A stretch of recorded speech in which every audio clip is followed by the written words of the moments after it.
Esta vez vamos a hacer una reflexión sobre los aspectos de salud o ligados a la salud que puedan tener el libro La conciencia de la naturaleza.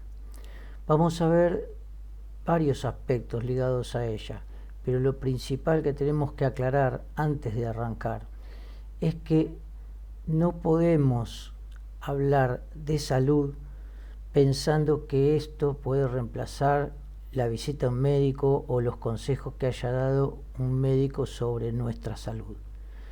Lo que le interese a alguien sobre lo que escuche en este video, lo puede comentar con su médico. Solamente un médico o un especialista autorizado por ley en su país a medicar puede tratarlo. Todo el resto son comentarios que pueden servirle o no para comentar con su médico, y él es el que tiene la última palabra. Si no le parece conveniente, si no le parece acertado, si no considera, no le tiene confianza al médico que lo trata, háblelo con él o cambie de médico, pero no lo puede tratar ninguna otra persona. No puede seguir consejo de absolutamente nadie, ni siquiera de un médico que no lo haya revisado, que no haya analizado sus estudios, su historia clínica. Entonces, esto es muy importante para aclarar antes. Solo una persona autorizada por ley para que lo trate puede aconsejarle algo a nivel salud. Y además esa persona tiene que haber estudiado su caso, analizado bien su caso. No puede ser un médico de la televisión o un médico de internet, porque simplemente por el título de médico no alcanza. Tiene que haber estudiado su situación. Dicho esto, ahora sí podemos comenzar tranquilos. Como dijimos en varias oportunidades, lo que teníamos que analizar eran estrategias exitosas en la naturaleza y en la sociedad. El tema es cómo analizar el éxito. El éxito en la evolución es más sencillo, porque se basa en parámetros de las ciencias básicas, de las ciencias exactas, como puede ser la matemática o la estadística. El éxito en la evolución podría ser perdurar, seguir en la evolución, seguir hasta hoy. En cambio, en la sociedad hay diferentes culturas, diferentes puntos de vista, diferentes momentos, y es mucho más complejo tener una idea de éxito. Ya hemos discutido en otros videos que podríamos decir, algunos dicen que el éxito puede ser la salud. Analizando diferentes culturas, diferentes tradiciones, nos damos cuenta que no, que la salud puede haber más o menos situaciones agradables en cuanto a salud, más o menos situaciones favorables. Sin embargo, con o sin salud se puede ser feliz. O sea, el éxito tiene que estar ligado a la felicidad, primero y principal. ¿Por qué? Porque sin la felicidad, todo el resto que se consiga no tiene sentido.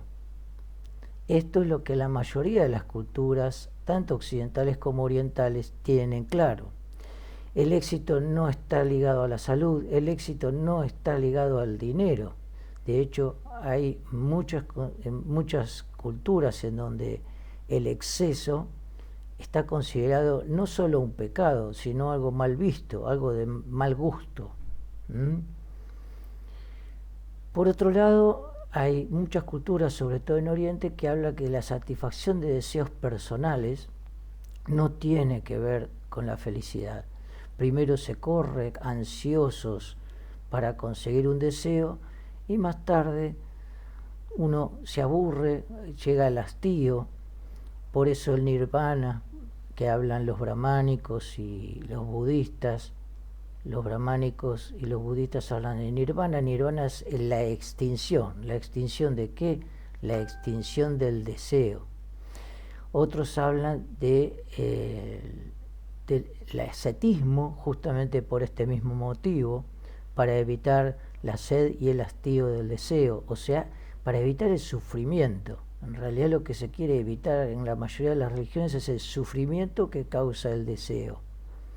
Por supuesto, en un mundo consumista esto es muy difícil, pero la visión de la mayoría de las culturas indica esto, que no pasa por la satisfacción de deseos el hecho de la felicidad. Justamente mi primer libro en el 2009 se llamaba Más allá de la satisfacción, o sea, la felicidad no está ahí. Bueno, ¿y entonces dónde está? Para comprobar que nuestros instintos están preparados, nuestra evolución nos preparó para ser felices únicamente en grupo, o sea, para ser felices de una sola manera y no en forma de satisfacción de deseos, fíjense las preguntas que están ahí. ¿Qué es lo que más me gustaría? ¿Que gane mi equipo de fútbol aunque yo no haga un gol o que haga un gol aunque no gane mi equipo? Lo más probable, o la mayoría de las personas eligen la opción de que gane el equipo. Y justamente nuestra felicidad, nuestros instintos, nuestra evolución nos preparó para vivir en grupo, para ser gregarios. No todas las especies son así, pero justamente los ejemplos en la naturaleza nos indican que la felicidad, y principalmente en nuestra especie, la felicidad depende de esa agregación, de esa agrupación ordenada que genera determinados estados satisfactorios y, para colmo, evolutivamente positivos.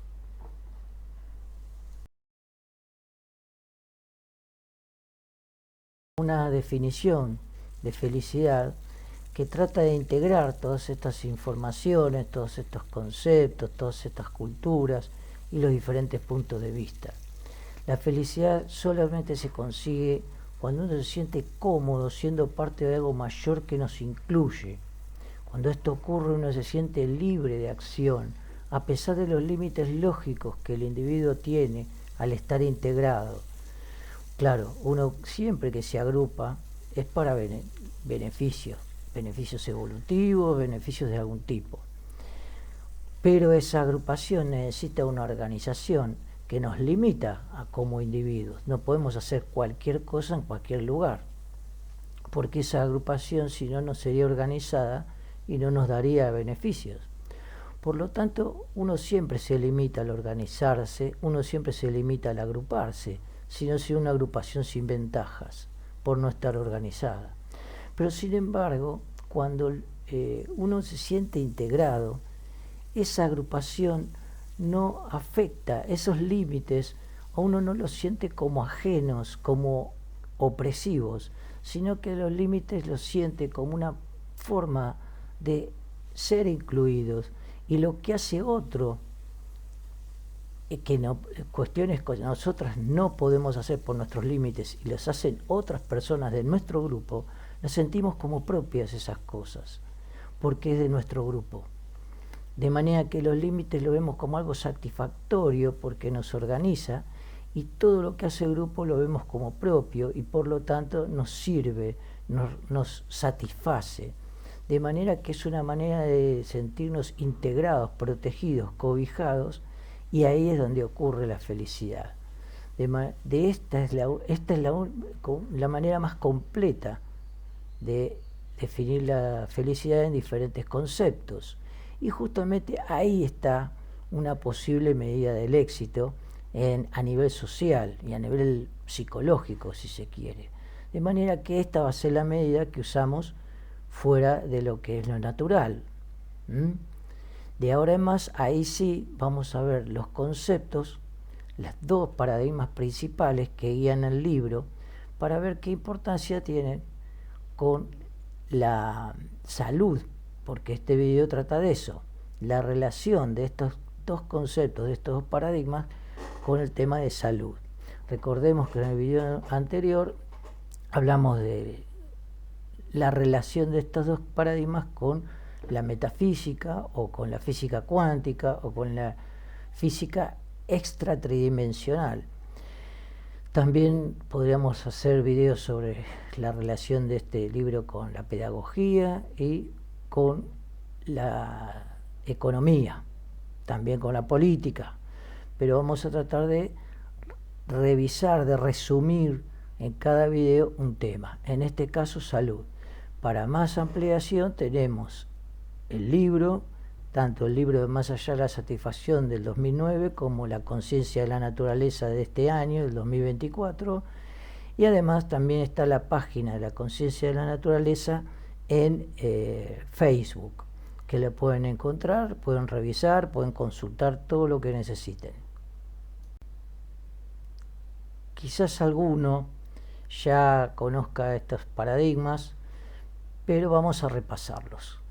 El primer paradigma que figura en el libro es el concepto de gástrula. La gástrula es el último estado embrionario en nuestro desarrollo embrionario, en el ser humano y en muchos mamíferos. La gástrula es una estructura en forma de esfera ahuecada, en donde el interior es una zona protegida por un exterior más competitivo, más rígido o con alguna estrategia que protege. ¿Que protege a qué? A ese ambiente interno, a ese microclima que se genera en el interior, ya sea por una agrupación de células, si hablamos de un embrión, por una agrupación de átomos, si hablamos de una molécula, por una agrupación de tejidos, si hablamos de un órgano, por una agrupación de individuos, si hablamos de una población. También un bosque, en el caso del libro, lo podemos considerar una gástrula, donde la parte interna del bosque está protegida de los cambios climáticos más bruscos. Y la periferia sería esa parte externa, más competitiva, más rígida o que de alguna manera protege ese ambiente interno. La gástrula también, en el caso de la biología clásica, tiene una boca de entrada, o sea, una zona específica de intercambio con el exterior. Esa gástrula generaría un intercambio de energía o de materia con el exterior. Si ese intercambio de materia y energía es con estructuras semejantes a la gástrula, hablamos de un intercambio social. Si no son estructuras semejantes a la gástrula, hablamos de un intercambio natural. ¿Por qué hacemos esta diferencia? Porque son muy diferentes las estrategias que tiene la gástrula para esos intercambios. Si son sociales se manejan de una manera, si son naturales se manejan de otra muy diferente. ¿De dónde surge la idea de gástrula? La idea de gástrula surge de intentar explicar muchos fenómenos que tenían algo de particular, algo en común, pero también algo de particular cada uno. Y con la gástrula se pueden explicar todos sin reduccionismos, o sea, teniendo en cuenta cada caso en especial, pero con una generalización que lo puede hacer más simple, que lo puede hacer más práctico y además más aplicable, que eso es muy importante. De manera que la gástrula la vamos a encontrar como estrategia en infinidad de estructuras, tanto naturales como sociales, y eso es lo más extraño.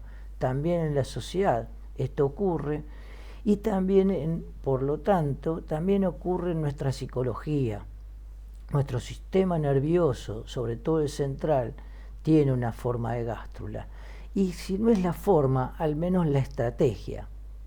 No tiene por qué cumplirse la forma, pero, aunque se cumple, sino la estrategia. Hay algo más competitivo que protege un ambiente interno y bocas específicas de intercambio con el exterior.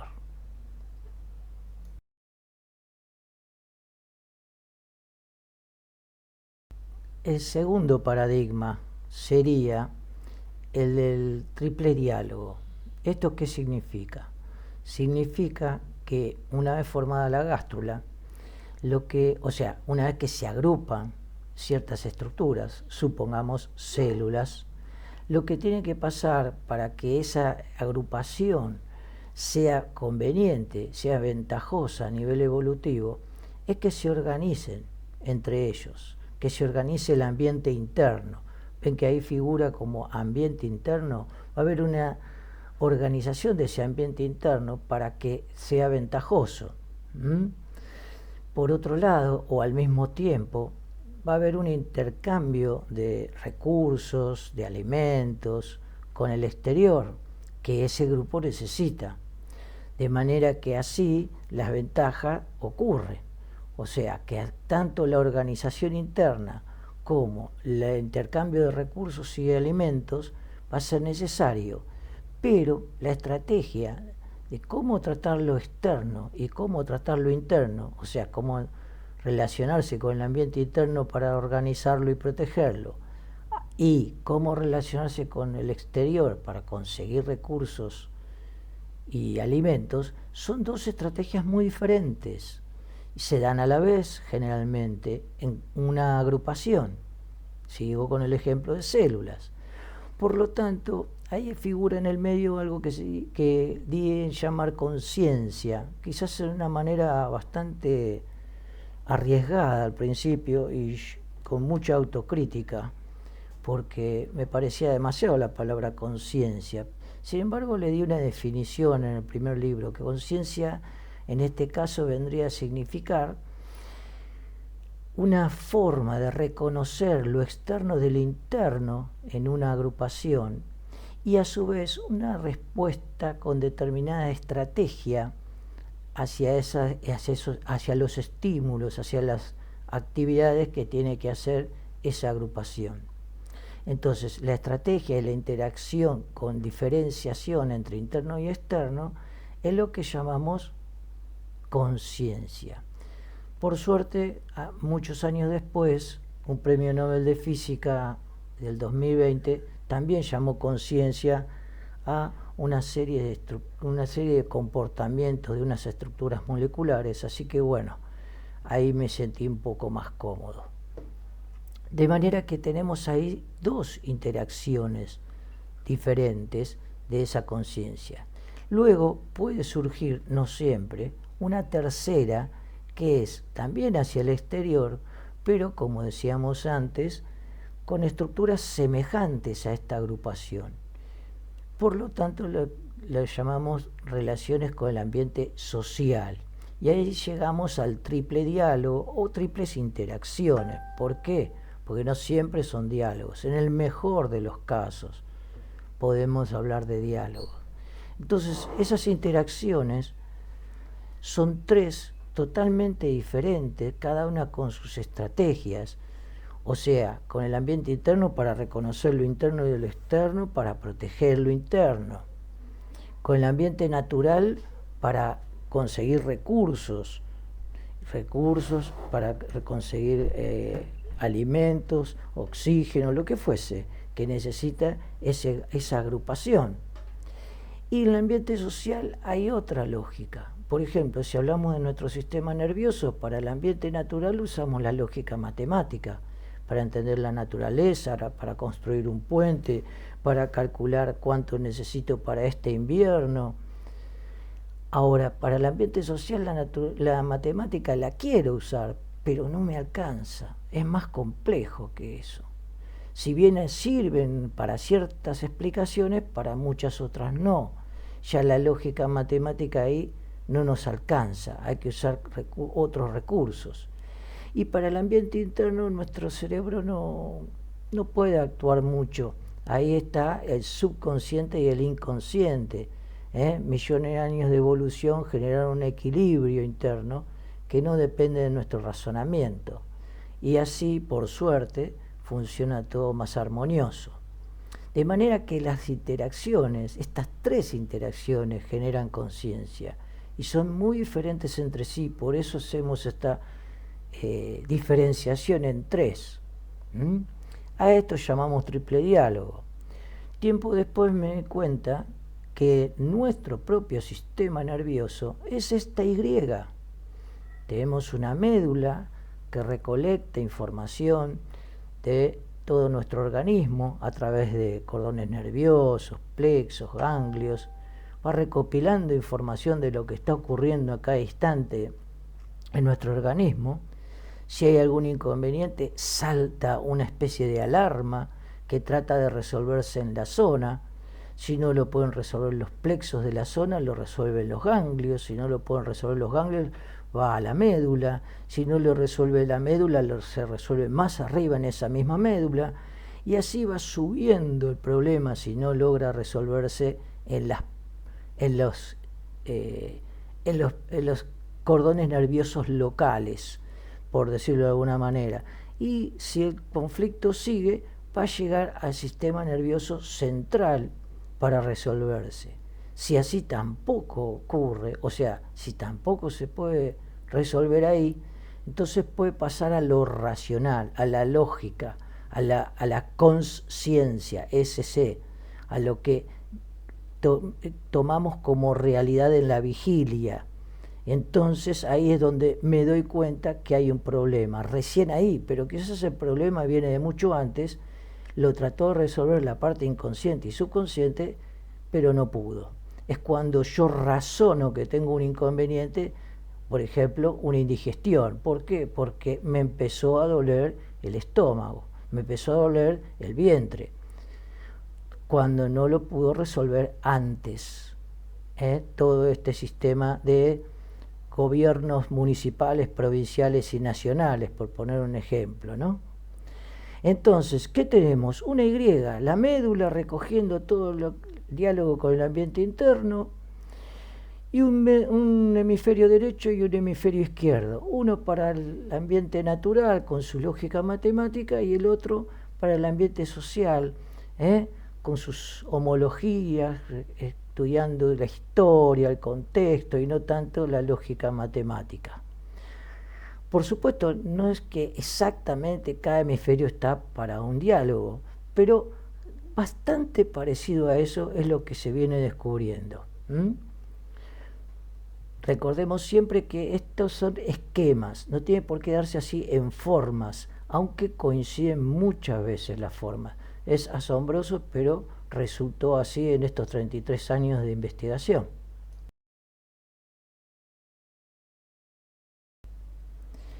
Bueno, entonces, teniendo en cuenta a estas dos estrategias, vamos a ver qué pasos podrían llegar a darse para que una estructura se agrupe, se ordene y llegue a un nivel de organización superior. Esto según las ciencias naturales clásicas, o sea, ¿qué es un nivel de organización superior?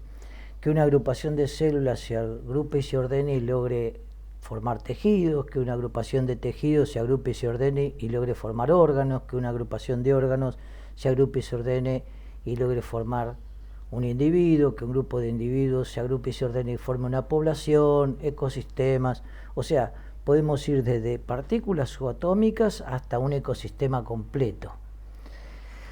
¿Qué pasos se deberían dar según estos dos paradigmas nuevos? Primero tendría que agruparse y organizarse un grupo de lo que fuese, átomos, moléculas, lo que fuese, para lograr ciertas ventajas. ¿Cuál es la ventaja? La ventaja de agruparse generalmente es no tener que depender de cambios climáticos, o sea, de defenderse de un clima agresivo, muy cambiante, lograr más fácilmente cazar una presa, conseguir alimentos o alguna estrategia evolutiva en la agrupación que le dé ventajas.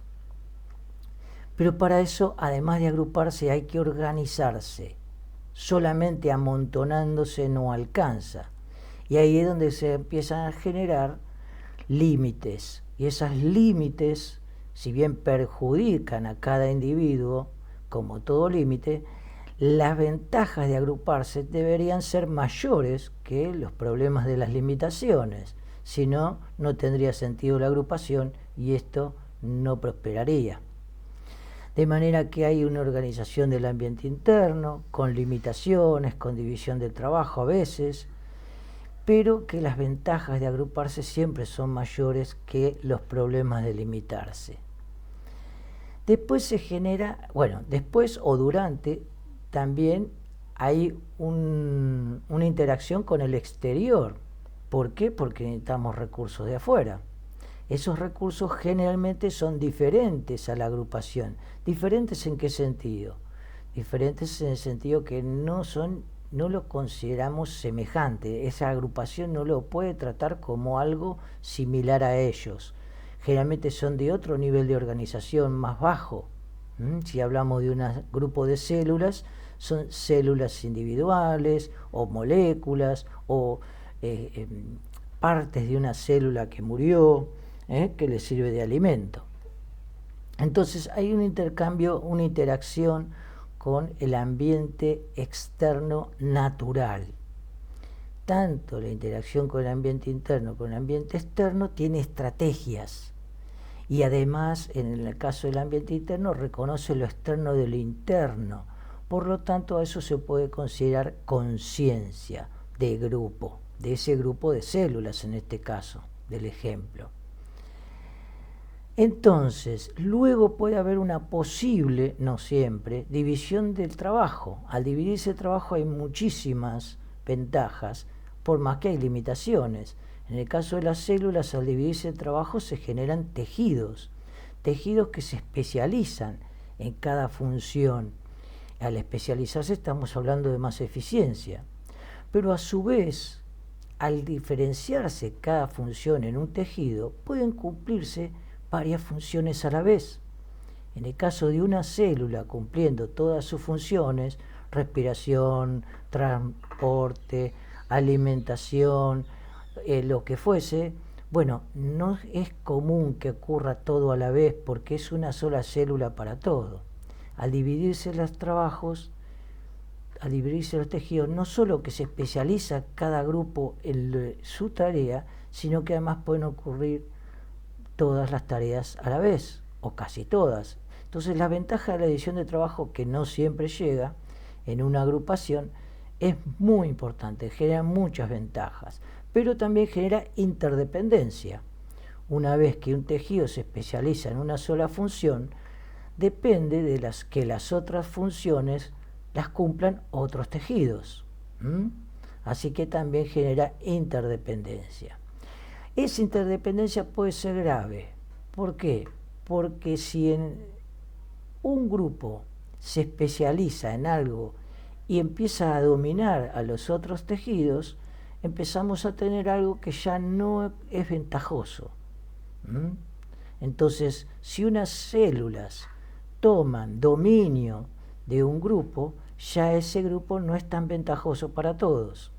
Y no pasa a un nivel de organización superior, sino que al revés, va a tener las características de ese grupo dominante y no va a tener características extras ni ventajas extras. Solo va a tener las características de este grupo dominante, que este grupo dominante son un grupo de células. No va a pasar nunca a ser un tejido.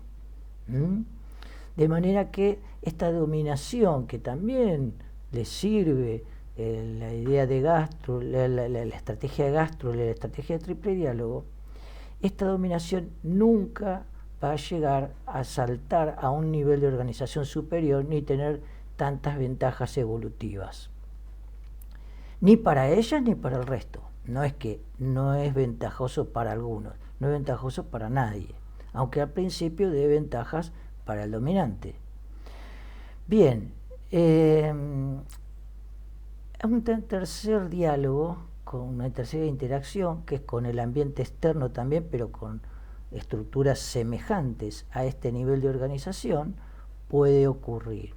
Si ocurre en manera organizada y compleja, ahí es donde se da un nuevo nivel de organización. Si las células organizadamente se relacionan con otros tejidos, van a formar un nuevo nivel de organización que es el órgano.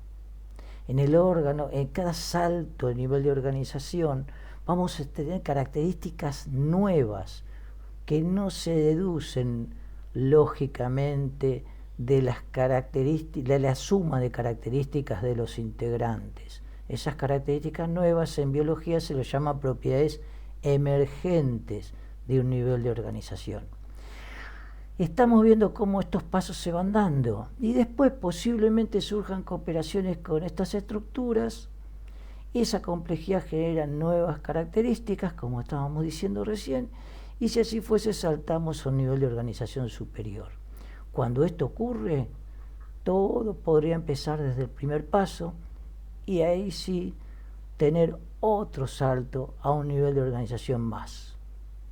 Y así siguió desde partículas subatómicas hasta ecosistemas en nuestra naturaleza. Si bien la explicación de niveles de organización se encuentra en cualquier libro de biología, con estos dos nuevos paradigmas, las explicaciones son mucho más simples, son más integradoras de diferentes autores, sino cada autor hay que insertarlo en la idea de niveles de organización de una manera bastante riesgosa, porque se termina de complicar todo más que de solucionar y resolver en una sola explicación todo el proceso.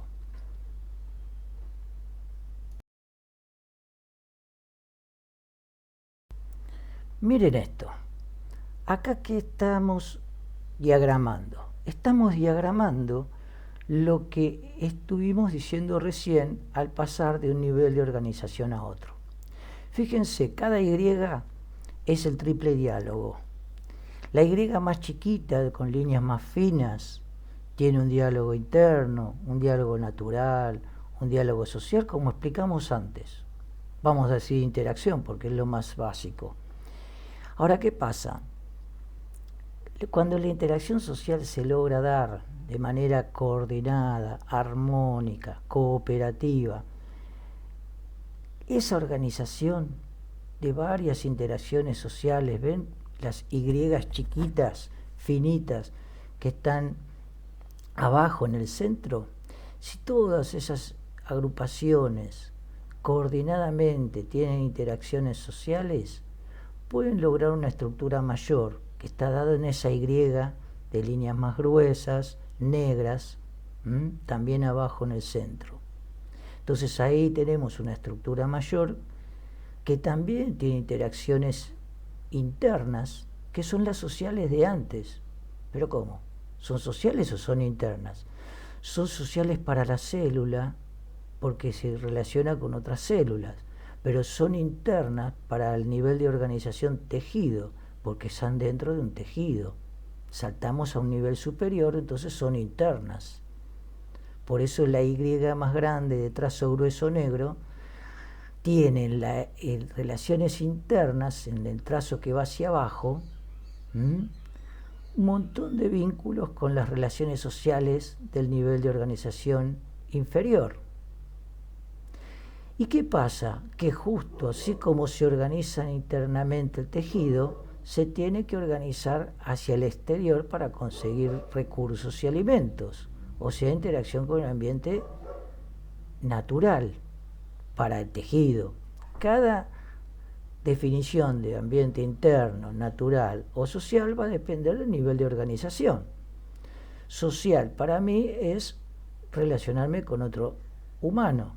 Social para un perro es organizarse en una jauría. Y así cada nivel de organización tiene una definición específica para lo que es el ambiente social, natural e interno. Esa Y con trazo grueso y negro, que sería el tejido, puede relacionarse a nivel social con otros tejidos. ¿Ven que hay otra Y de trazo grueso a la derecha? Si se relaciona de manera coordinada, cooperativa y con división del trabajo, puede generar un nuevo nivel de organización, otra Y, que en este caso está de color rojo, que serían los órganos. Por eso, lo que es relaciones sociales, o sea, relaciones entre tejidos, va a formar un ambiente interno en el órgano, que es lo que dice, está con la letra I en la Y mayor roja. Y así saltamos de un nivel de organización a otro y tenemos todo agrupado en cada diálogo de la célula, del tejido y del órgano sin perdernos, porque la naturaleza es compleja y si no le damos una explicación concreta relacionada con lo que ocurre en la realidad, pero también fácil de entender en un solo gráfico, nos vamos a marear, no vamos a entender. tenemos diferentes autores, diferentes conceptos y todo lo tratamos de meter en un nivel de organización sin estos dos paradigmas, se hace mucho más complejo.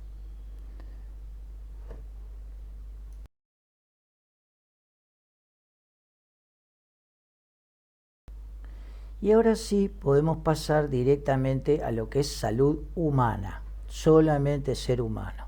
Fíjense, el triple diálogo en este caso está relacionado con nuestro sistema nervioso y con todo nuestro organismo.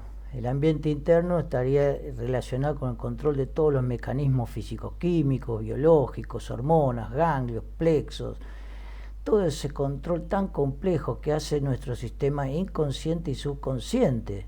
El 95% de lo que procesa nuestro sistema nervioso pasa sin que nos enteremos, es subconsciente y tiene que ver con este ambiente interno.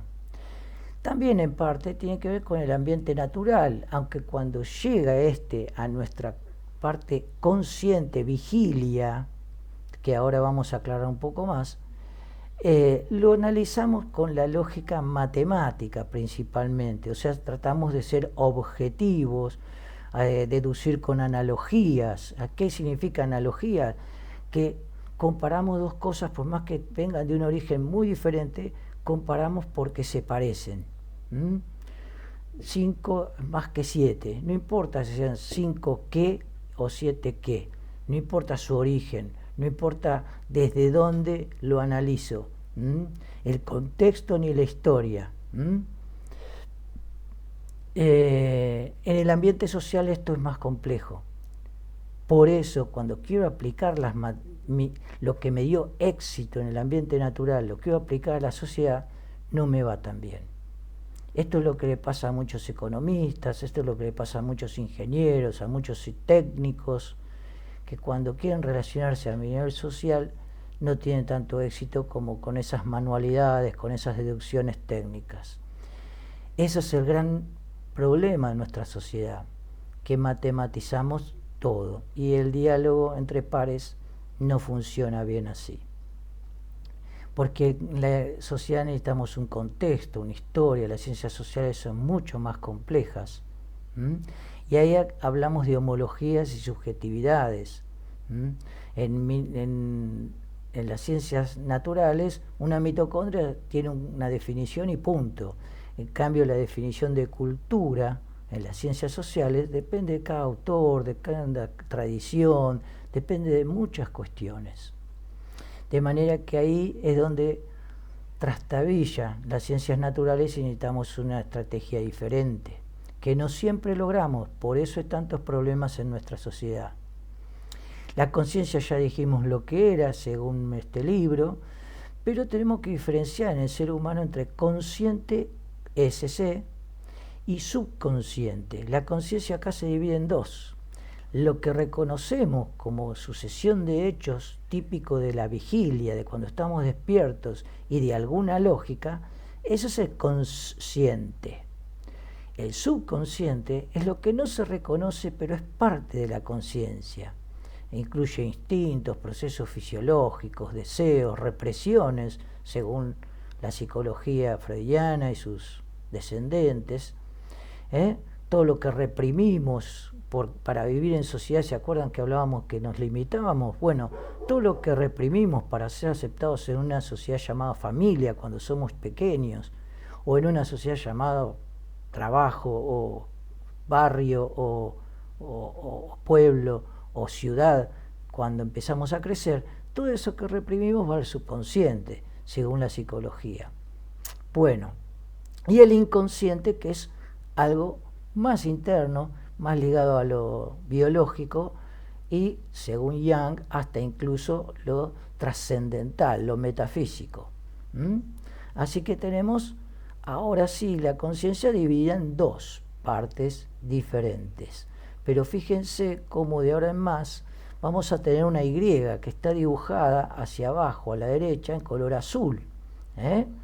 Y esta Y va a ser muy importante, tendría que tener un intercambio bien fluido, en donde de la médula llega la información de nuestro sistema nervioso autónomo, va a llegar información de todo nuestro cuerpo, incluso de nuestros sentidos, y puede ser que vaya hacia el procesador del ambiente natural, principalmente lógica matemática, o al procesador del ambiente social, que ahí sí, que si queremos usar la lógica matemática o idealizamos, porque como no nos va bien con la lógica matemática empezamos a idealizar. Ay, no me entienden porque yo soy un genio, no me entienden porque no me saben valorar, no me entienden por esto. No, en realidad tenemos que usar otra lógica, tener un poco más de humildad y entender, escuchar al otro que tiene una idea diferente, no usarlo o interactuar como si el otro fuese un objeto. Ahora es un sujeto, tiene sentimientos, tiene ideas que valen lo mismo que las mías. En un objeto no, lo manipulo como quiero. Entonces, este ambiente social que tiene que tener un procesador diferente, a veces no lo logramos hacer. Entonces nos recluimos a nuestro subconsciente, como decía Freud, lo reprimimos, idealizamos, creemos que no nos entienden porque somos demasiado genios, o porque no entienden lo bueno que es Dios conmigo, que me habla, y no, yo les trato de explicar a ese Dios que me habla y ellos no me entienden. En realidad es toda idealización. Son los fracasos en el ambiente social que no los puedo creer. Entonces me idealizo un mundo, fantaseo. Bien, entonces este ambiente social se las trae, puede traer muchos problemas, pero también muchas soluciones. Lo único que me cura, según la psicología, es el diálogo, llevar a lo consciente esos problemas subconscientes, según algunas escuelas psicológicas. Otros, como Jung, dicen de directamente resolverlo en el subconsciente. Por eso Freud estaba tan peleado con Jung, porque creía que se había vuelto metafísico. En realidad Jung hablaba de resolverlo metafísicamente, pero no por creer en eso, sino porque ocurre dentro del plano de lo mágico y animista del subconsciente. Y ahí está el problema. Jung lo quería curar desde lo subconsciente, Freud y muchos otros lo quieren llevar al consciente para resolver. Y por otro lado, bueno, tenemos a Reich, Wilhelm Reich, que también era psicólogo, discípulo de Freud, y directamente lo quiere curar con lo biológico, con las pulsiones, con los espasmos biológicos que pueden resolverse directamente en lo inconsciente casi, ¿no? Ya no sería ni subconsciente. Fíjense a nivel psicológico qué pasa cuando no tengo problemas con lo social. Mire, las confusiones del ambiente interno con el ambiente social. Me dicen que me habla Dios, me guía mi corazón, me guía mi instinto. ¿Cómo no le voy a hacer caso a Dios si me está hablando? Generalmente las personas que tienen una creencia metafísica, filosófica, creen que hay algo divino en ellos que deben respetar, pero quizás eso son pulsiones, solamente pulsiones de las más biológicas y más sencillas, o represiones que tuvieron de la infancia. Entonces, ¿cuál es el problema? ¿Qué sabes si es Dios el que te está hablando? Hitler también creía que le hablaba un ser divino y que tenía un mandato divino. Y miren lo que logró. Una confusión del ambiente natural con el social, o sea, cuando tratamos de ver a la sociedad y tratarla con nuestras estrategias que en la naturaleza nos dieron resultado. Sí, pero en la sociedad no.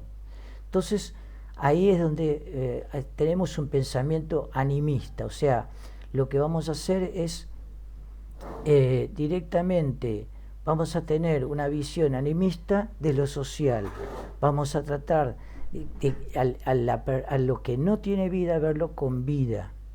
Eso es el pensamiento animista, darle alma a lo que no lo tiene. Ánima viene de alma, pero en realidad bueno, no es alma, es darle personalidad a algo que no lo tiene.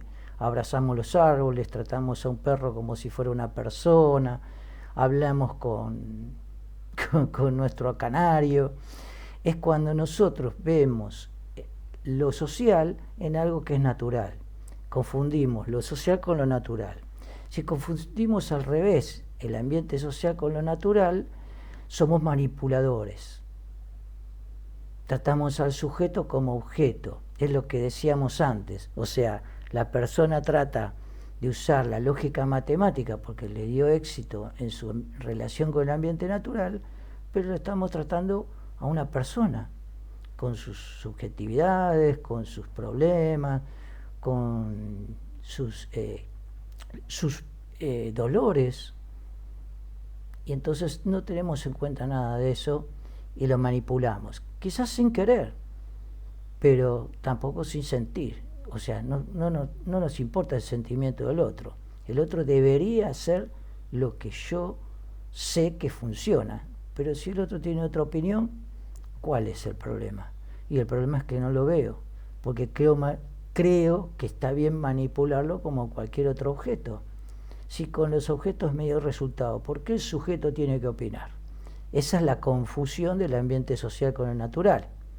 El natural con lo social al revés. Creo que todo tiene alma, todo me habla, le hablo, y en realidad en la naturaleza es mucho más sencillo. En la naturaleza lo aplico a mi ventaja con cierto cuidado, ¿no? Pero lo aplico a mi ventaja, punto.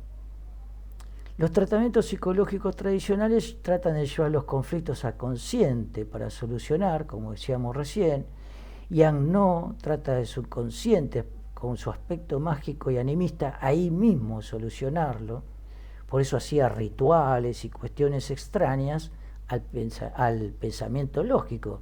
Pero claro, él no quiere curar la lógica, quiere curar eso abstracto, extraño que estaba ocurriendo en el subconsciente. Quizás por eso hablaba de un ritual para solucionar un problema de una persona que era totalmente lógica.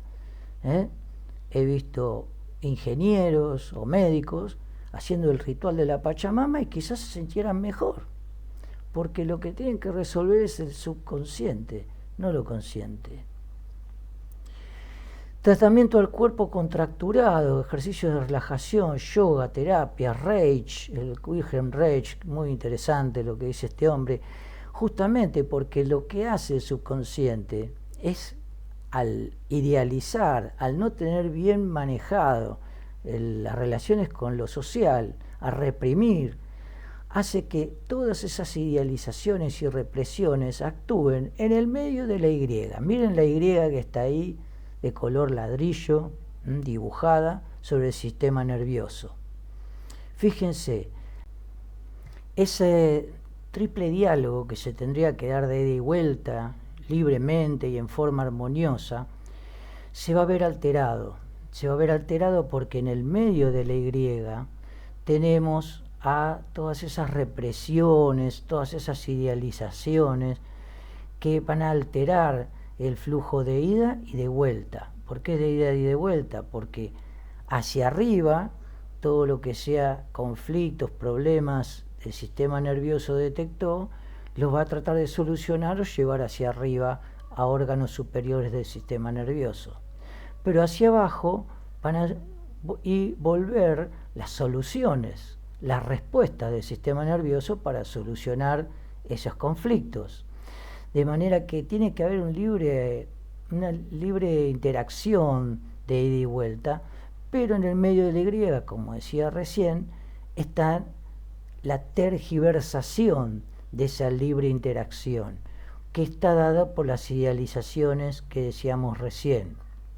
De manera que ahí van a estar los conflictos, en las emociones. Justamente esto coincide con el budismo y con lo que decíamos recién, de que el deseo daba insatisfacción, pero también genera problemas, no solo psicológicos.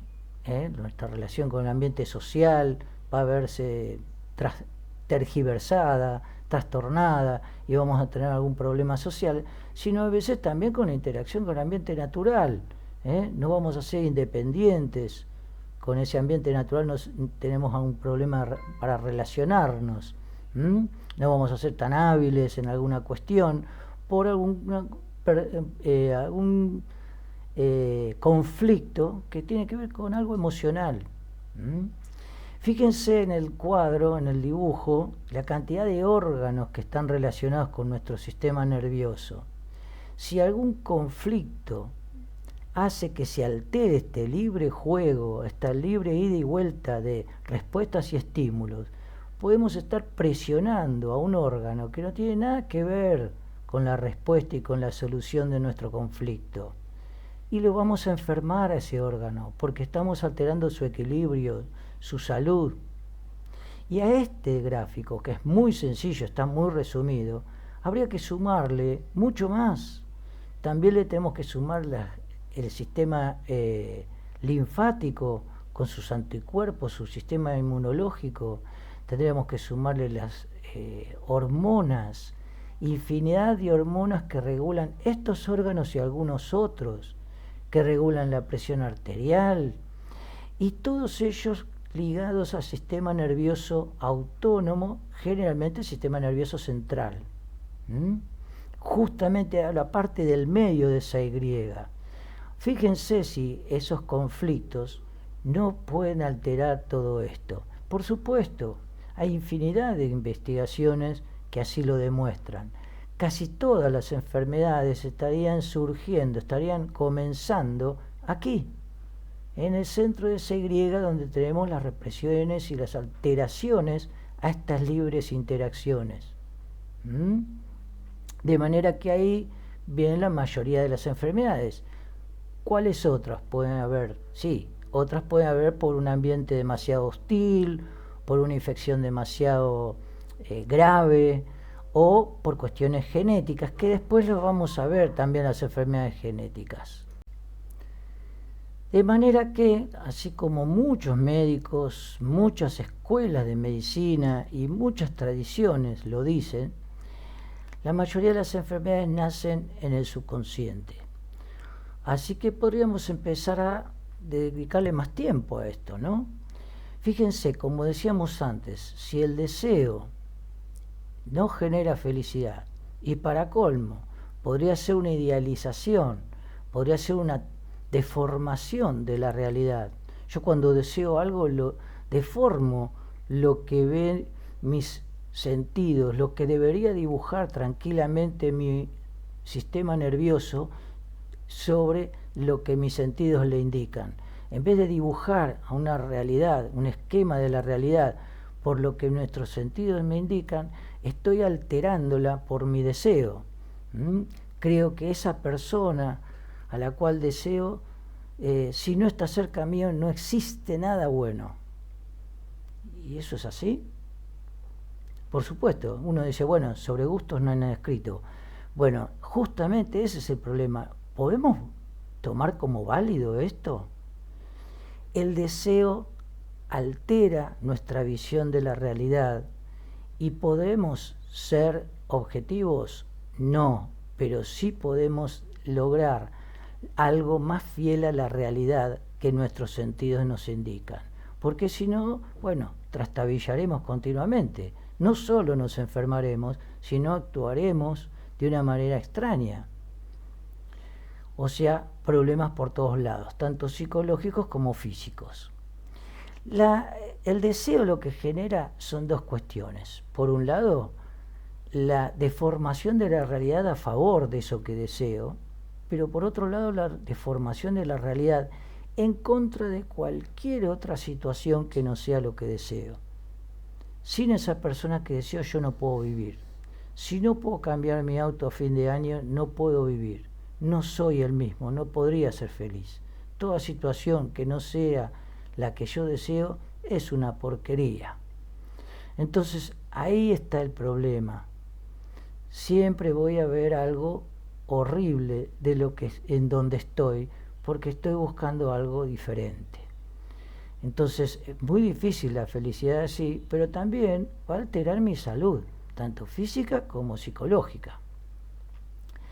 Ahora, ¿qué pasa? Nos hablan a veces, en la psicología nos hablan de autoestima y de super yo. Bueno, si vos tenés una autoestima importante, No importa lo que desees porque vas a valorar el momento actual. Vas a valorar lo que sos ahora. Como está en el gráfico, lo que hoy y ahora tengo, si tengo autoestima lo voy a valorar y no voy a necesitar andar corriendo hacia mi deseo. Porque bueno, si lo consigo mejor, pero no voy a enloquecer por eso. Porque valoro también el aquí y ahora. Me valoro a mí mismo, valoro lo que tengo. El super yo, en cambio, según la psicología, el super yo es eso que debería ser, eso que me dicen como mandato mi sociedad, mi familia, mis tradiciones, que me dicen que yo debería estar logrando aquí y ahora y no tengo. Por lo tanto, estoy en falta. Entonces es la flecha roja, es lo que yo deseo, lo que yo debería ser. Mi autoestima es la flecha azul, lo que yo valoro hoy, aquí y ahora. Cualquiera de los dos es un deseo según las filosofías orientales y entonces cualquiera de los dos genera su sombra, el miedo a no lograrlo. La autoestima muy fuerte haría que yo no me mueva hacia ningún lado, que tendría una sensación de placer en donde estoy tan grande que no me hace falta nada. Es esa gente que está cómoda en donde está y no sale de su zona de confort, como le dicen algunos. ¿eh? No busca algo nuevo, no sale de su zona de confort, es temerosa de perder esa zona de confort. Por otro lado, el que tiene un super yo muy alto o un deseo muy fuerte, está continuamente añorando algo ansioso, pretencioso, y cuando llega a eso va a pretender otra cosa, porque tampoco con ese deseo alcanza. Que como decíamos antes, es lo que decía Schopenhauer, que era un valle de lágrimas, nuestra vida.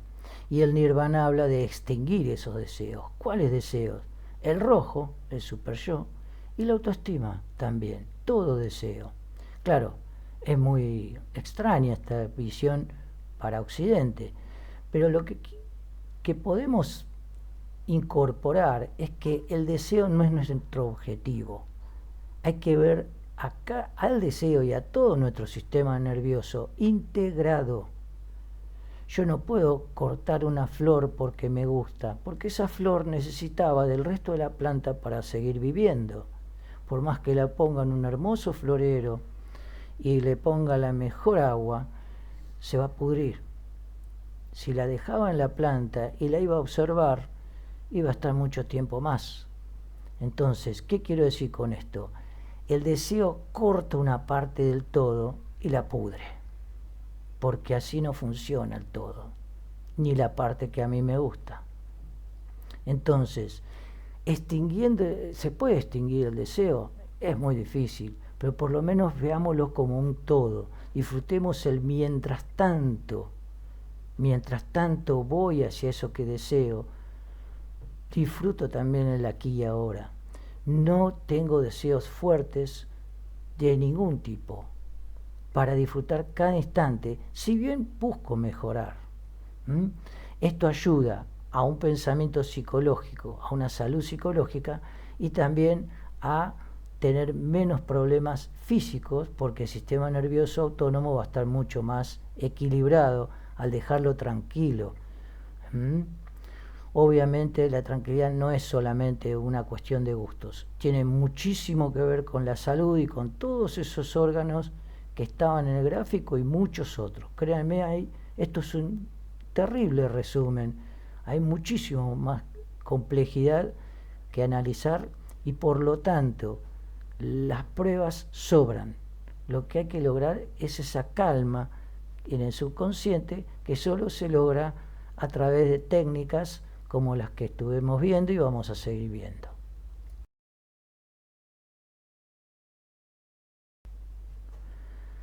Junto a muchas otras cuestiones, analizamos en el libro, en el capítulo 1 de la conciencia de la naturaleza, la idea de los 4 elementos que en muchísimas tradiciones nativas aparece. Obviamente pareciera algo demasiado primitivo, sencillo, básico. Por no conocer química hablaban de todos esos elementos, nada más que 4. Pero sin embargo coinciden con muchísimas cuestiones. No solo coincide con los 3 estados de la materia, sólido, líquido y gaseoso, y el tercero, el fuego, la energía que transforma cada estado en otro. Cuando le quito energía al aire se transforma en agua, cuando le quito energía al agua se transforma en sólido, y así tenemos todas las transformaciones entre los 3 estados gracias a la energía, el fuego, representada en el fuego, obviamente. Si lo tomamos como representaciones de estados a estos 4 elementos, podríamos estar hablando de arriba, el fuego sería más energía, aceleración. Hacia abajo, el agua, menos energía, desaceleración, estancamiento, estados, características que representaban con el fuego y el agua. Hoy día se sabe que el agua es la que tiene uniones químicas más de menor energía. De hecho, ahí van los electrones después de la respiración, porque es el punto de menor energía, las uniones del agua. Pero bueno, se puede complejizar muchísimo esto. Vamos a tratar de ser sencillos. A ver, ¿qué estamos diciendo? Estamos diciendo que en el eje vertical de esta cruz tenemos la energía. Lo más acelerado, lo menos acelerado. Más acelerado hacia arriba, menos acelerado hacia abajo. ¿Qué tenemos en el eje horizontal de la cruz? Cambios, muchos cambios hacia la izquierda, el aire, pocos cambios hacia la derecha, la tierra. Bueno, pero los cambios y la aceleración son parecidos, no. Acelerar significa seguir con lo mismo pero más rápido. Cambiar es otra cosa. Entonces, acá tenemos una cruz con 2 ejes. El eje vertical, aceleración o desaceleración. Eje horizontal, más cambios, menos cambios. Representados por 4 elementos, sí, 4 características, diría yo. Así como la característica de volar en algunas figuras tradicionales se le representa con alas, estas 4 elementos representan 4 características diferentes de la naturaleza. Y miren qué increíble, el gran secreto, lo más valioso, no está en ninguno de los 4, sino en el equilibrio de los 4, que en muchos pensamientos el centro de la cruz sería lo básico. Es más, la cruz fue sagrada en muchísimas culturas, mucho antes de la cristiana, que en la cristiana solamente la tienen como un elemento de tortura, pero no es así, es algo mucho más simbólico, mucho más trascendental que un elemento de tortura en muchísimas otras culturas. Y fíjense en el dibujo, encontré que en nuestras hormonas también está representado esto de más energía, más cambios, menos cambios. Los cambios para nuestro organismo indican miedo al cambio. Ese miedo genera todo un mecanismo especial ligado a las glándulas suprarrenales, a los corticoides, al cortisol, ligado a un aumento de glucosa, ligado al instinto de huida o de pelea para defenderse. Entonces, en el eje horizontal, el de los cambios, cuando tenemos muchos cambios, las hormonas suprarrenales están altas, la glucosa está alta porque está lista para que la usen nuestros músculos para pelear o huir. La presión arterial es alta, sobre todo en los músculos. El ritmo cardíaco también por esto mismo. Tenemos menos sangre en la digestión, menos anticuerpos para producir. Enlentecemos todo lo que sea nutrición y desarrollo, porque en ese momento necesitamos toda la energía para huir o pegar. Estamos a peligro de muerte para nuestro subconsciente, para nuestros instintos. ¿Qué pasa en el otro extremo de este eje horizontal? Donde no hay cambios, está todo mucho más tranquilo. Las hormonas suprarrenales son bajas. La cantidad de glucosa es normal o baja. La presión y el ritmo cardíaco también es bajo normal. ¿Mm?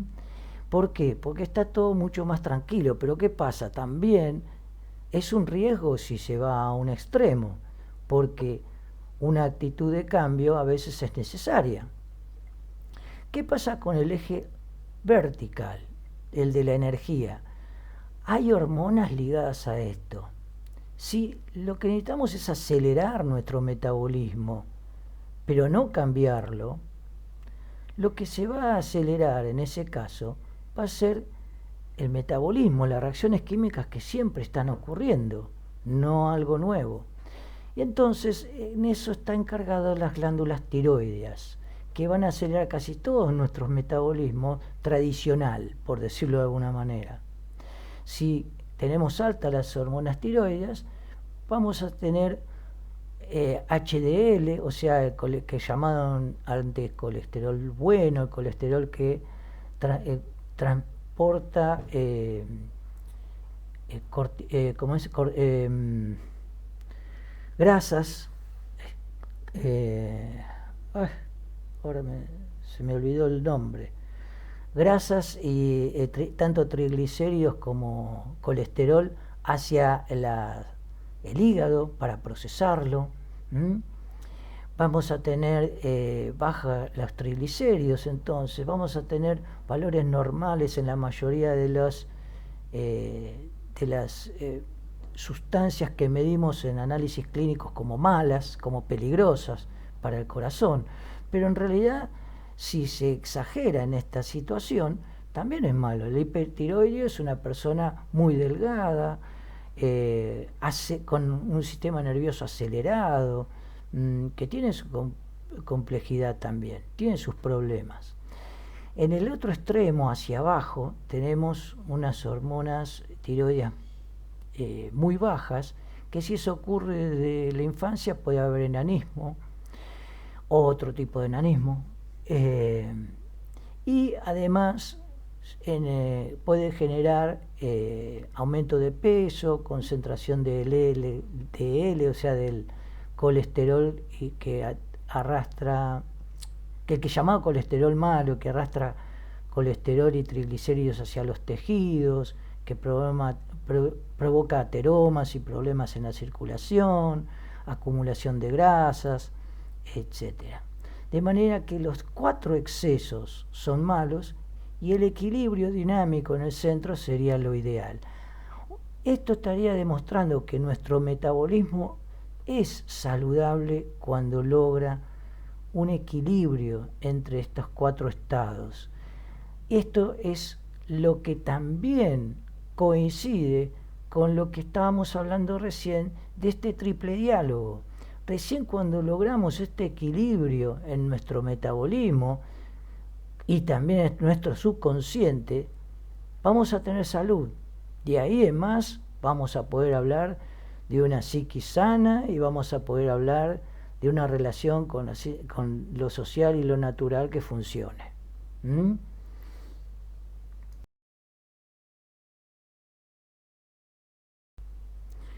Como decíamos al comienzo, hay muchos científicos de escuelas no tradicionales que por método científico también se llegaban a ideas de salud diferentes a la psicología clásica y a la medicina clásica. Uno de ellos fue Wilhelm Reich, un psicólogo de la psicología tradicional, el discípulo de Freud, que empezó a notar que había una energía en la biología, una energía en las células, en nuestros tejidos, en nuestros órganos, que se acumulaba con la libido, o sea, con la sexualidad. Y que esa acumulación, si no se descargaba esa energía a través de la sexualidad natural, entre comillas, o sea, a través de lo genital, era por represiones. Y esas represiones no solo que generaban un problema psicológico, sino que en los órganos se acumulaba esta energía y generaba alteraciones fisiológicas que llamamos enfermedades. Primero serían contracturas y después serían enfermedades, porque una contractura, no olvidemos, que genera toda una contracción de los líquidos linfáticos y la sangre, y haría eso que no circulen bien los nutrientes, no se oxigenen bien los tejidos, se acumulen sustancias tóxicas, y por supuesto los anticuerpos tampoco circularían bien. De manera que habría toda una serie de conflictos por el simple hecho de una contractura.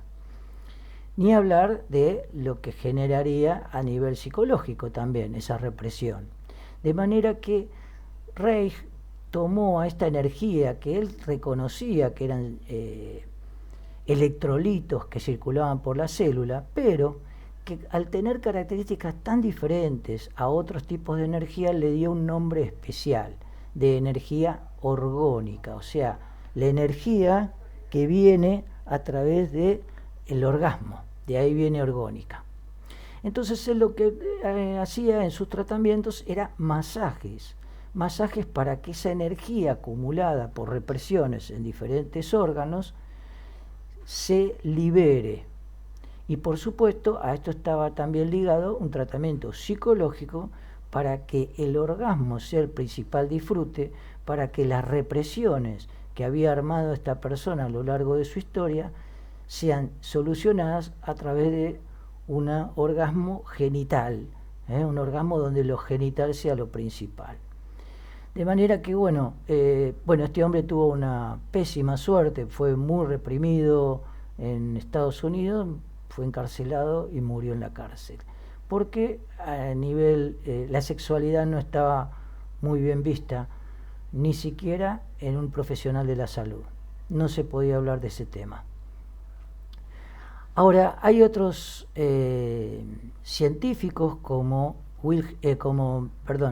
Rupert Sheldrake, que hablaba de un biólogo, doctor en biología, creo que de Harvard, que hablaba de campos morfogenéticos, hablaba de estructuras en la naturaleza que era imposible que se ordenen en forma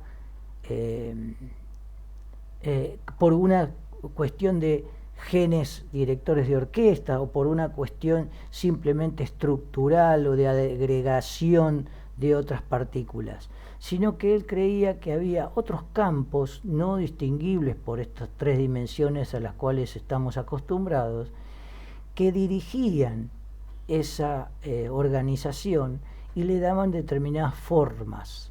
A eso lo llamó campos morfogenéticos. Por eso, al perder tejidos, se cicatrizan y forman de nuevo la misma estructura que antes estaba dañada. Por eso, por ejemplo, las aves migran en determinado comportamiento siempre repetitivo, los comportamientos repetitivos de diferentes agrupaciones de animales, también lo explica Sheldrake de esta manera, y también habla de ondas armónicas que hace que las moléculas interactúen entre sí, en vez de hablar de mecanismos llaves cerraduras, ese mecanismo de encastre con el cual la biología explica la unión entre enzima sustrato, hormona receptor, anticuerpo antígeno. O sea, habla de cuestiones que antes estaban ligadas a lo metafísico y que tienen que ver con nuestra salud. ¿Qué quiero decir con esto? Que hay terapias alternativas que no son alejadas a lo científico y me están diciendo que el problema está en esto que hablábamos al comienzo con estos dos paradigmas diferentes, estos dos paradigmas nuevos. O sea, el problema está en este triple diálogo y en el centro de este triple diálogo, donde la conciencia tiene un valor extra, características especiales, y que justamente ahí puede darse la salud o la enfermedad. Estos campos morfogenéticos, estas armónicas, estas cuestiones extradimensionales de las cuales habla Sheldrake, nosotros lo explicamos en el video anterior. ¿Qué pasa con el sistema nervioso? Bueno, la glándula pituitaria y la pineal, que están justo en ese centro, más o menos en esa zona, que los religiosos metafísicos hindúes lo ven ahí cerca, el tercer ojo, tienen una sensibilidad especial a la luz, tienen una gran cantidad de funciones con las hormonas que poseen, que están relacionadas. Entonces, pareciera que no son un mecanismo, un órgano donde se procesa la información, sino que es receptivo. Por lo menos son sensibles a la luz. Entonces, quizás estas otras dimensiones tienen algún contacto con estas glándulas. ¿Por qué decir semejante cosa, algo tan arriesgado? Porque, por ejemplo, se está buscando el órgano, el lugar donde se aloja la memoria.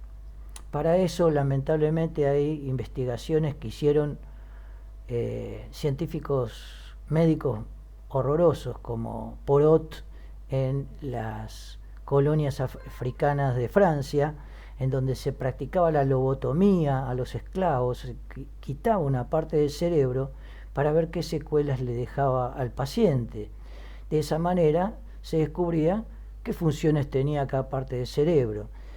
También eso se hizo con personas que tuvieron accidentes en Estados Unidos y en muchos otros lugares, y hay un problema, porque lo que se está descubriendo es que no hay un lugar específico para cada función del cerebro. Cuando se pierde una función del cerebro porque se tuvo un accidente y se perdió una parte del cerebro, otras neuronas que ya estaban allí con otras funciones reemplazan a la función que falta y lo recuperan al cerebro. No siempre, pero muchas veces ocurre así. Y con la memoria se descubre que no hay un lugar específico tampoco. Es más, algunos consideran que a través de otros planos, como estos campos morfogenéticos, la memoria está alojada, como si fuera nuestro cerebro una computadora que tiene lo básico, pero la memoria está guardada en una nube, en Internet.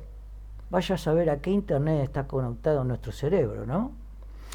Jung justamente hablaba de eso, de un inconsciente colectivo, que teníamos arquetipos que seguíamos en nuestro subconsciente, pero que no eran cualquier tipo de arquetipos. Había 12 específicos catalogados por él, y que esos 12 se repetían increíblemente, con mucha rigurosidad, en personas de culturas totalmente diferentes. Y por eso él a eso llamó inconsciente colectivo. Inconsciente porque está más allá de lo consciente, y colectivo porque compartimos todos eso. Miren qué relación hay entre los campos morfogenéticos, el inconsciente colectivo, el hecho de no encontrar un lugar alojado para la memoria, y todo esto que decían los nativos sobre la pituitaria y la pineal. Pareciera que tenían contacto, parecía que ahora tienen una conclusión.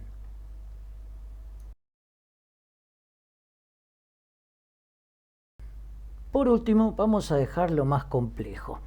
Fíjense, generalmente la biología clásica nos dice que si tenemos una enfermedad genética, que la nombramos al principio y dijimos que íbamos a hablar un poco más de eso, si tenemos una enfermedad genética, listo, ya está. El gen me determina esa enfermedad y no hay mucho para hacer. Solamente un tratamiento para aplacar esos síntomas. Es cierto, toda enfermedad, por más trágica que parezca, tiene un tratamiento para aplacar esos síntomas, y las enfermedades genéticas, por más que no tengan cura, tienen tratamiento y pueden hacer una vida bastante práctica. Ahora, ¿cuál es el problema? Que en la investigación de cómo se expresan los genes, aparecieron sorpresas. Veamos. La lógica de la biología nos dice que del ADN ocurre un proceso que se llama transcripción y se fabrica el ARN, que ahí lo tenemos dibujado de color rojo. Pero esa transcripción ese ARN genera por otro proceso una proteína, o sea, el proceso se llama traducción. Esa proteína va a ir madurando, va a generar estructuras globulares, como ese globito que está dibujado debajo, o estructuras en forma de fibra, también proteínas, ¿no? Entonces, bueno, era sencillo, por cada gen se genera una proteína y esa proteína al actuar me genera una determinada característica. Eso era lo tradicional. Se han encontrado infinidad de genes, pero infinidad de genes que no generan proteínas. Por lo tanto, hay toda una serie de investigaciones que todavía están en curso y no hay conclusiones al respecto. Pero por otro lado, también un gen puede producir más de una proteína. ¿Cómo es esto? El ARN, que está ahí de color rojo, puede plegarse en diferentes lugares y esos pliegues pueden perderse, de manera que se pliegan, se pierden pliegues y forma una proteína. Pero en otras circunstancias, por un ambiente diferente, la célula puede plegar ese mismo gen en diferentes zonas y perder esos pliegues, así forma una proteína diferente. A estas formas de plegarse se llaman splicing y al ser alternativos, al ser varias las formas en que pueden plegarse y varias proteínas que puede producir un mismo gen, a ese splicing se lo puede llamar alternativo. ¿Qué me está diciendo el splicing alternativo? Me está diciendo que no hay una sola forma de proteína para cada gen. ¿Qué me estaría indicando esto? Me estaría indicando que de acuerdo al ambiente donde está la célula, ese mismo gen generaría diferentes proteínas. Así es como las células de mi cuerpo, por más que todas tengan los mismos genes, las de mi neurona no se parecen nada, las proteínas de mi neurona no se parecen en nada con las proteínas de mis huesos o con las células de mis músculos. O sea, este splicing alternativo, de acuerdo al ambiente donde está la célula, hace que la célula se comporte diferente. O sea, no estamos atados a los genes.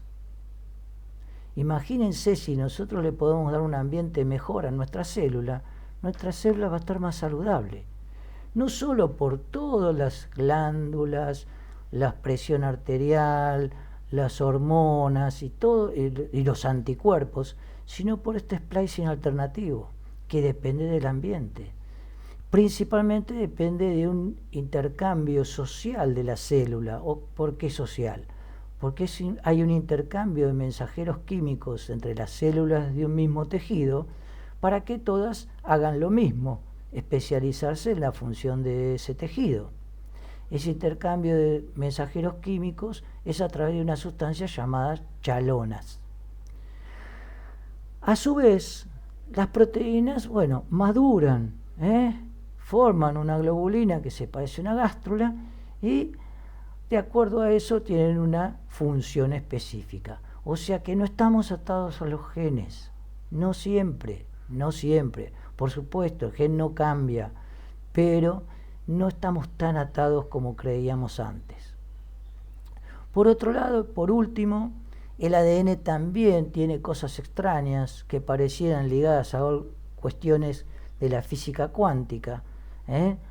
¿Por qué? Porque muchos físicos, muchos biólogos de las academias de ciencias de la antigua Unión Soviética descubrieron que el ADN tiene unas cuestiones extrañas con los fotones, liberan fotones, reaccionan a las ondas de una determinada manera, no solamente que las determinadas ondas les generan mutaciones, sino que además pueden saltar genes de acuerdo a las radiaciones que reciben. ¿Cómo saltan los genes?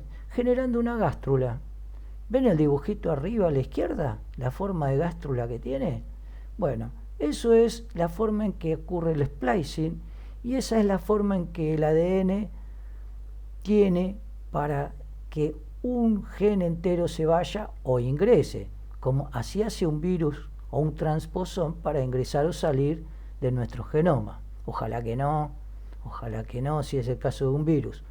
Pero bueno, el tema es que tenemos en el ADN también cuestiones extrañas ligadas a las radiaciones, y a la física cuántica. Estos físicos, estos biólogos rusos descubrieron cosas extrañísimas. Ojalá que se siga investigando, porque me cuesta hablar de ellos, porque como no hubo investigaciones posteriores que lo ratifiquen o lo rectifiquen, por ahora es cuestión de esperar. Pero si quieren investigar, es un tal Gareyev, o Garayev, que pueden buscar.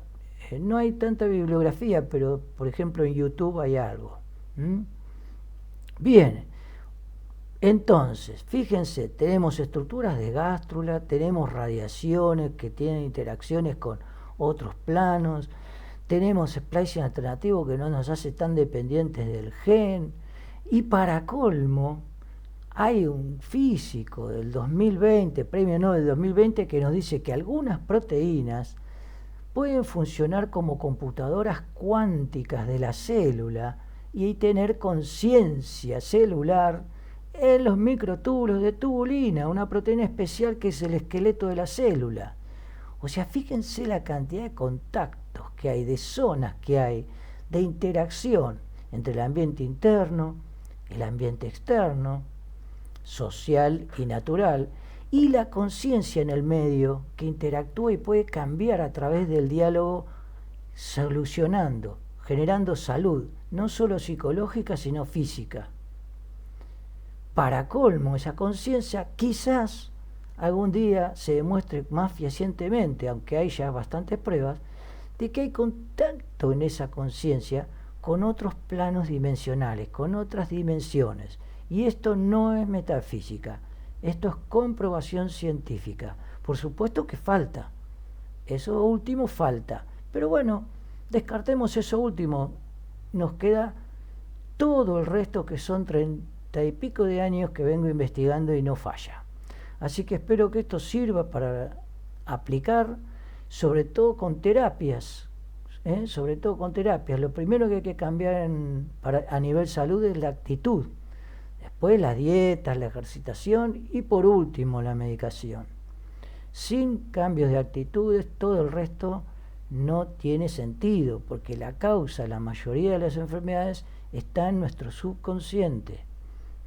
Como explicamos recién, como explicaron muchísimas escuelas ligadas a la salud, y como explican muchísimas filosofías que, si bien no son científicas, tuvieron miles de años de experiencia. Alguna solución deben de haber encontrado para durar tantos años. Así que por supuesto hay mucho más para investigar, mucho más para hablar. Espero que consigan mi libro para seguir ampliando, y en la página del libro La conciencia de la naturaleza en Facebook escucho, leo todas las consultas, todos los comentarios que quieran hacer. Desde ya, muchas gracias.